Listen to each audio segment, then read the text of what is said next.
to spend so many hours in my computer at nights and free time. From your engineering days to building Mobavenue, what were the key decisions and key moments that you remember, and that led you to making a marketing and entrepreneurship, leading you towards that? We need to see how we are able to pivot.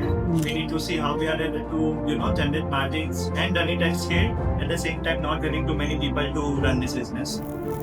Mobavenue, you started that just started with $100 checks. So can you walk us through the journey, how you built it into a profitable, good company? At the same point of time, we understood the power of advertisement, internet. If this can be scaled to maybe $10,000, $1 million, how it can be done. What are the key blocks we need to be assured of that it should be there in our business.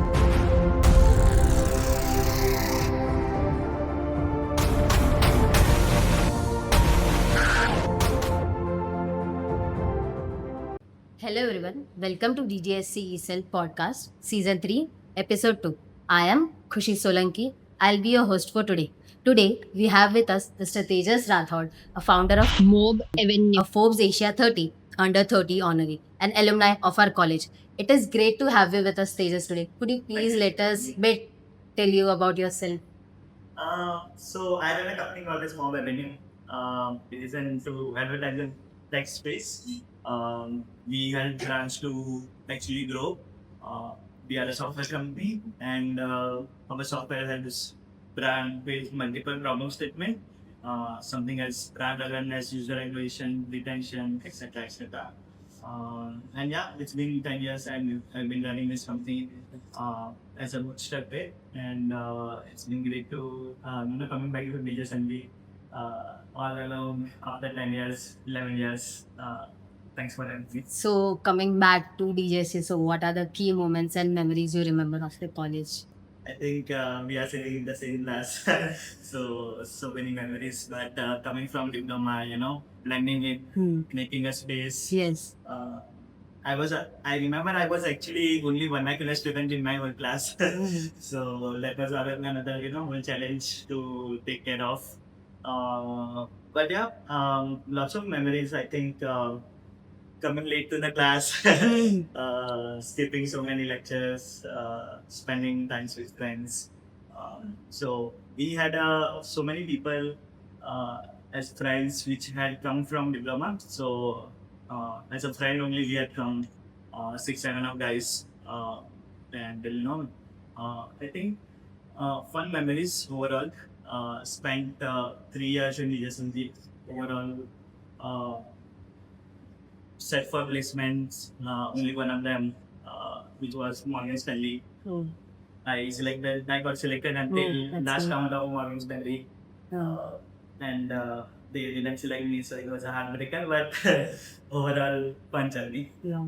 So, from your engineering days to building Mobavenue, so what were the key decisions and key moments that you remember, and that led you to making a marketing and entrepreneurship, leading you towards that? So this is a fun story. At the second year itself, we had started working. My partner Kunal and I were classmates in Thakur Polytechnic, which was diploma college. At the point of time like 2012, 13, Instagram was new, marketing was new.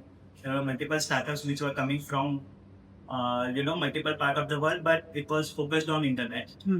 We had very neck of this internet businesses, how they are done, how they are perceived, how did they build, etc., etc.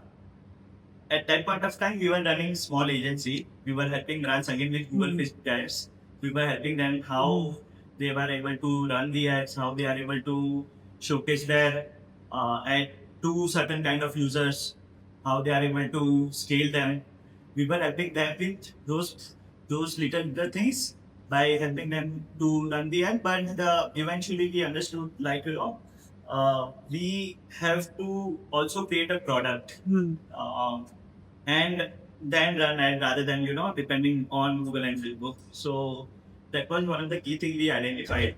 But of course, since it was internet business, we understood there need not to be very high amount of investment which is required in so many bits and pieces. Like if you are going to run a manufacturing business, you need to set up a factory. You need so much of raw materials. You need so many people to run that manufacturing business. But with the internet company, those all things are not required. Yes. So it is quite scalable.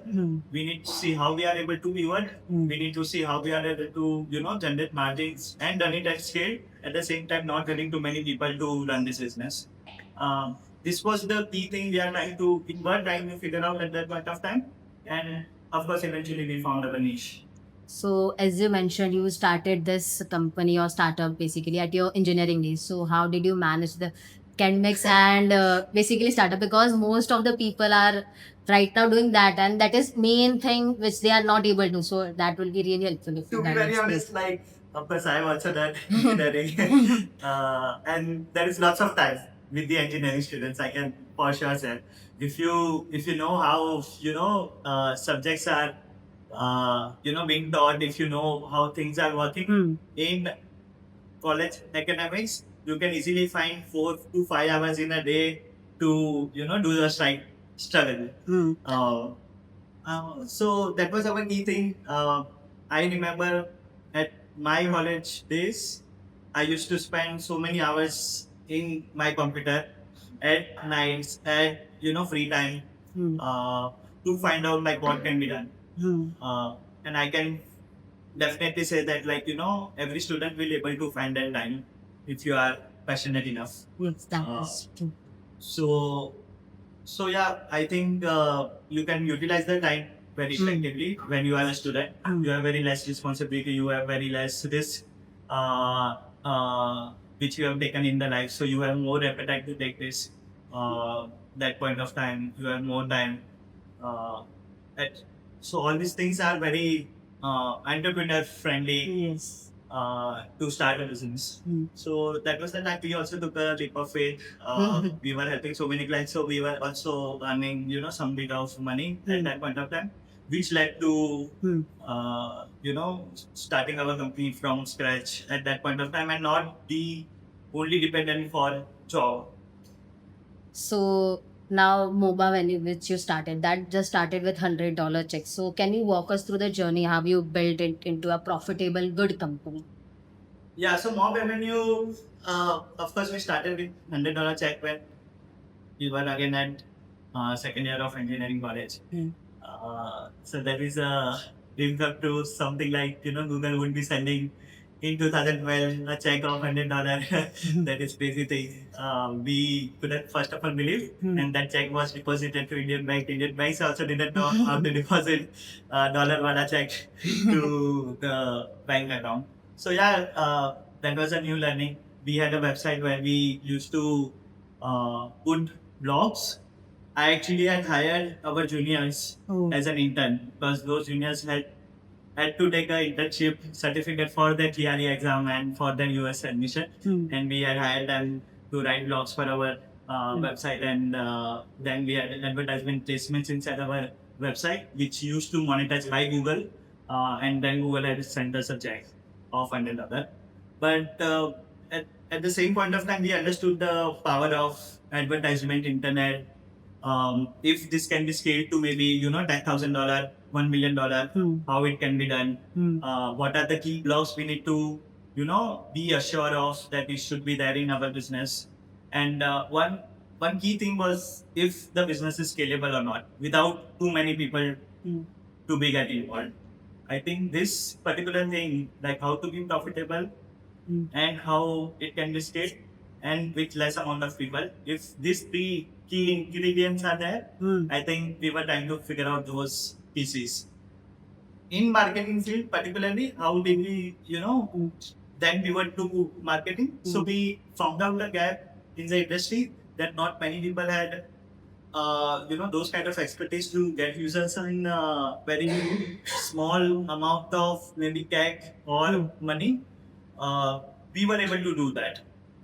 Eventually, while writing our own blog and getting traffic to our own blog, we pivoted how we can then help brands for their marketing and advertisement niche needs. So, and then we scaled it to multiple brands. At that point of time, we were working with Yakni, Jabong, Zopper. These are like Indian good companies which were digital first. Yes. We were helping them, and eventually we helped many more businesses.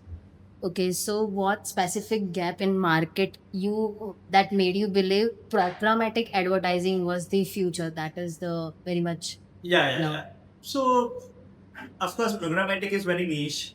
So, if you know Google Ads, if you know Facebook Ads, there is third vertical which is programmatic ads. This is open internet. To give you an example, if you see ad in maybe Truecaller or Candy Crush, when in your Candy Crush, if your life has gone out, you have run out of your lives, you will see an ad, and then you are replenished with another life. This particular ad which has been shown is by some software. It could be Google, it could be Facebook, but it could be Mobavenue as well. Our software puts this ad, our software identifies whether to be shown this ad to this user or any other user, and which brand ad should be shown to any of the user. This is called as programmatic ad. Our software is able to identify users in real time, identifies 150 to 200 parameters about this user, whether this user is from Mumbai, using this app, how many hours, minutes this user has spent in this app, which apps they have used in the past, etc. etc. Like this, we have 150 plus parameters to identify which ad to be shown to the user. This is called as programmatic ad, and we then take a decision if you would want to showcase a Myntra ad or Amazon ad or maybe Kotak 811 or HDFC ad, anything. In US, there were many companies who were doing programmatic ads, and they were spending 20 to 30% of their marketing budget. Apart from Google and Facebook, they were spending on programmatic ads, 20 to 30%. Now we saw this gap, and at the same period of time, UPI came into existence. Of course, then digital transaction improved. Every business wanted to go online. And Geo also came and penetrated, India with free internet. Yes. Now everyone is online. Everyone has ability to spend online. And then COVID happened. All this, put together, all the businesses wanted to go online and they would wanted to spend on, marketing and advertisement. At that period of time, we realized that, this is the space we want to be in. This is the space we want to scale our business in. And all the customers, like many customers, wanted to use our platform to serve ads and try to get new users for their platform. Now, this is very simple problem. Like if you see, I would want to have 100 users trying to download my app, and every day they should able to find this new 100 users who would try to install their app and do transactions. With our software, they are able to do it. This is the gap that apart from Google and Facebook, there is something called as programmatic ad. They are able to get the users, right users, which are high intent users for that particular application, able to showcase an ad and then install the app. This is the market gap which we try to solve for them. That's very interesting to know about the programmatic part, because we did not know much about it, and this is very much new. So it is really great to know, and it's very interesting as well. Yeah. So you told me about 300 over clients you have worked. So most difficult pivot you had to make to reach that first client. That is very much important to get that first client. So what will you say? So first client for us back in 2013-14 is Killer Jeans, if you know. Killer Jeans was our first client. We had sat in their office for 7 hours just to get a one meeting. Founders, of course, were busy. Eventually, we got to meeting and we cracked our first client. So we understood in B2B segment, we are a B2B company. Yes. We need to go and pitch our software to Indian clients. Lots of learnings from first client, like what are the needs of brand, how they are looking at marketing, how they split their budget, how their calendar works from April to March, what are the budgets, what are the key events they would spend those budgets on, and what kind of audiences they would want to reach out through our software.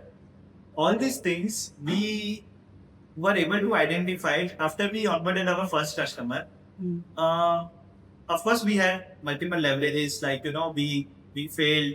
We if we pivoted. We understood like what kind of metrics they are looking at, how they are looking at working with any other company which is very small or which is very large, doesn't matter, but what kind of key requirements they need from us. These were like multiple key understandings we understood that we need to be aware about when we are pitching to the client. So first client is always they are still our clients proudly. Yeah. After That's 10 good. years as well, they are using our software to serve ads. But it is a journey. Yeah. Okay, so as you scaled across global markets, what were the biggest challenges you faced and how did you adapt that? So apart from India, we are present in Singapore, we are present in Malaysia, we are present in Indonesia, we are present in Russia, we have our people in Argentina. All these countries Yeah. speak different language. Yes. All these countries have different kind of competitors. But at the same point of time, all these countries also have digital native companies. So if we have Flipkart, they would have Shopee Lazada. Yeah. They would have something else, Mercado Libre in Argentina. Okay.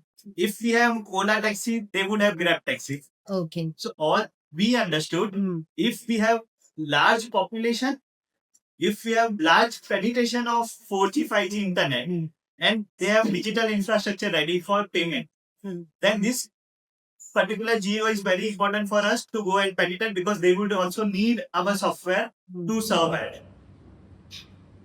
We chose those countries individually. We hired local people who is able to speak their language and able to get the clients. So this is the learning which we got, that us as an Indian, if we go and try to pitch our software in those countries which not maybe speaking English, it will not work out. Yes. We'll need to have local people and local resources who will spend enough time in local market and able to sell our software. So at current space, we are able to serve 100 crore ads a day. Imagine 100 crore ads a day are served through our software. Yes. For all these 200 plus brands, 300 plus brands. So 300 plus brands globally, 200 in India. So we understood that global capacity, just like maybe Google sitting out of US or Microsoft sitting out of US, is able to run their operation throughout the world. If we are able to also follow the same module, GCC, this is called as GCC, we have all global capacity centers in India, which is Mumbai, Delhi, Bangalore, Surat, and Gurgaon. If we keep these operations in India and have our sales back offices, sales offices in all these countries, we'll able to leverage our operational margins very well and still able to control our business. That's really great, and it takes a lot of effort to do these things, and we are really grateful to have seniors like you. So from your journey, what the first one mistake that founders, early stage founders making, so how would you guide them out? Like, I think cash flow is the bloodline for the business. You need Okay. to be aware about where your customers are going, what kind of investments are you doing Yeah. to achieve those revenue. If the cycles are down, then you will always need those money while you are scaling up. So one is cash flow, one is if the business model is scalable or not. If you are able to achieve maybe 1 crore revenue, but is there capacity or capability and market need available to able to reach 100 crore revenue? If it is not there, then you will never be able to scale the business. yeah, that's And third thing is if you require lots of people to run the business. So of course we are living in now AI world. yes. If you are not able to optimize so many things using AI, then you will not able to survive. So products and softwares in today's world is commodity. Anyone can create software. But one thing you need to understand whether the market requires this kind of software or not. And there is any kind of problem statement you are able to solve for any of the businesses. If these things are there, you will able to survive. So for early stage founders, of course, like you require funds, you require so many resources. But if you are able to small scale pay, if you are able to prove the thesis, then just try to scale those rather than run behind money. So us as a bootstrap startup in last 10 years, we have scaled to multi-crore revenue, multi-hundred crore revenue, while being profitable. If I can give an advice, would be try to solve for maybe very small scale, and then be aware about your cash flows, and have those ground level work mentality, which makes you maybe go to the client, and if you have to pitch yourself over and over again, like those kind of hustles you would have to do for sure. Yeah, so as you mentioned about AI, so Mobavenue is also AI-powered platform. So how actually AI is solving real-world problems in marketing today? So that is a big question. So marketing is very complex. Marketing Yeah, that involves is- offline marketing, online marketing, which could be digital, print marketing, media marketing. So many pieces available. How you are able to then pivot and then optimize through AI is you will have to see. So what we are able to see currently, creatives are generated through AI. Marketing channels are now optimized by AI. If you are running our software or Google, Facebook, anything, you are able to optimize your campaigns through AI. Creatives are also generated through AI. And then, your whole budget split, targeting criteria, everything is through AI. All these insights, what your competitors are doing, how much you should spend on which kind of channel, which channels are working fine, all the thesis, information, and results. If you are able to feed to AI, then you are getting those answers. So now you don't need AI is able to find out the market gaps, strategies, which kind of creative do we show to which kind of users. Our software, for instance, Mobavenue softwares, we are so much adapted by AI. Now the advertisers or brands do not need to even give the strategies. Our software is able to create those strategies. You give your assets, and we will able to find out the right user at the right time, to the right location, inside the right inventory, at the right price. Everything through AI. So yeah, you don't require so many people to function at so many level.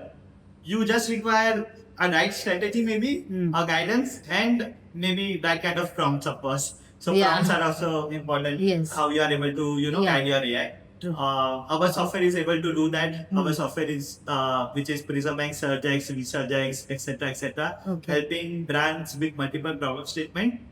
The each agent inside this software is able to understand what the client is looking out for, and if you are able to feed the brand guidelines, if you are able to tell like I am shirt brand or steel brand or maybe shoes brand, the AI will able to figure out what kind of audiences I need to reach out to, Yes.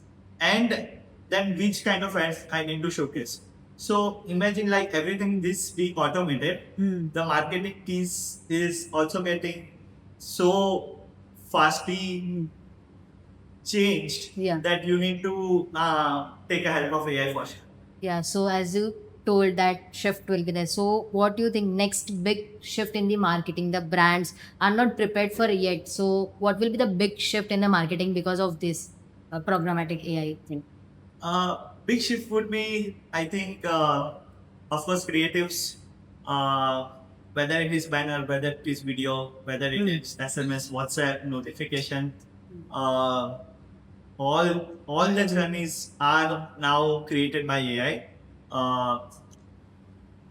These journeys are very, very important because once user starts interacting with your brand with creative, from the same moment, there are so many things in marketing standpoint that is given to the user. Suppose you have seen an ad, you have clicked on the ad, then you have installed the app. This is your first day, you are using the app for the first time, you are sent so many notifications. Now these journeys, like what message will be sent to the user as a first day for that user, what kind of discounts are there available, etc., etc. So all these journeys inside the marketing field are being automated. This is very big shift. Earlier it was all manual. Yes. You had to create creatives for different kind of users. Now, if imagine AI is able to understand like this user are interested in different fields. Maybe someone is interested in only shirts. Now, it doesn't matter what kind of persona you are. You could be age of 80, you could be female, you could be something else. But if you are interested in shirts, then you should be shown a shirt here. Now, this understanding through AI is now possible. Possible, yeah. So same way, all the marketing levers which are there in marketing, standpoint are now done through AI, and these marketeers need to understand and be adaptive of how I am able to solve this in very short span of time, because world is moving very Very fast. fast, yes. So marketing should be very much adaptive now because Yeah. AI is really booming, and marketing will also change because it is very tedious task to do marketing. Yeah. Because- So strategies, budget identification. If you have 100 rupee budget, how will you spend it? Yes. So that strategy, what my competitors are doing with that 100 money rupee, what I am doing, and how it should be spent throughout the month. Which are those levers I should be aware about? Which channels to choose? Whether I should be more offline, whether I should be more online. Yeah. Online, man, there are so many fields. Whether it is programmatic ads, whether it is TV ads, whether it is mobile ads, whether it is WhatsApp ads, there are so many things. But you have limited amount of money. Yeah. This limited amount of money, you need to be sure of that I will spend 5 rupee here, 5 rupee here. Yeah. That is the strategy. Yeah. And we will look at the results later. So strategies that create you then right communication, etc. has to be Yeah. Very aware much. about. Yes. Sure. So, what you would say to a college DJSC student who has an idea but does not have a funds and unsure to start the thing, so that your guidance will be really helpful for them as I well. think I would say get your hands dirty. go out in the market and try to get your first client. Try to understand how Indian market works or maybe global market works. What kind of problem statement you are trying to solve. Yeah. Speak to people who are already inside that problem statement, who have built their businesses around that problem statement. Speak to the business owners. Speak to those right kind of people who would know about how to build a product inside this problem statement. I think those kind of work you will have to do. It is no easy way. Even if you raise money from the VC or PE, you will still need to work very hard. So Yes. working very hard is very important. Understanding the again cash flow is very important. That's true. At this point of time, while you are studying, I feel you will have lots of time. You will have no baggages. You will have more risk appetite. You will, even if you fail, there is actually no responsibility, or there is no risk which is attached in your life. So I feel when we started at second, third year of engineering, that was the best time, because you start early, you fail early, Yeah. you adapt fast, you then again pivot, you Yes. again restart. Those kind of opportunities you will not get when you are in 35. When you are 30 plus maybe. That is then true. your family to take care Yes. of. You have EMIs, you have so many things. Yes. But at current point of time, I think this is the best time to Yeah. start something. And Yeah. now AI, you are able to do things 10x, 100x faster.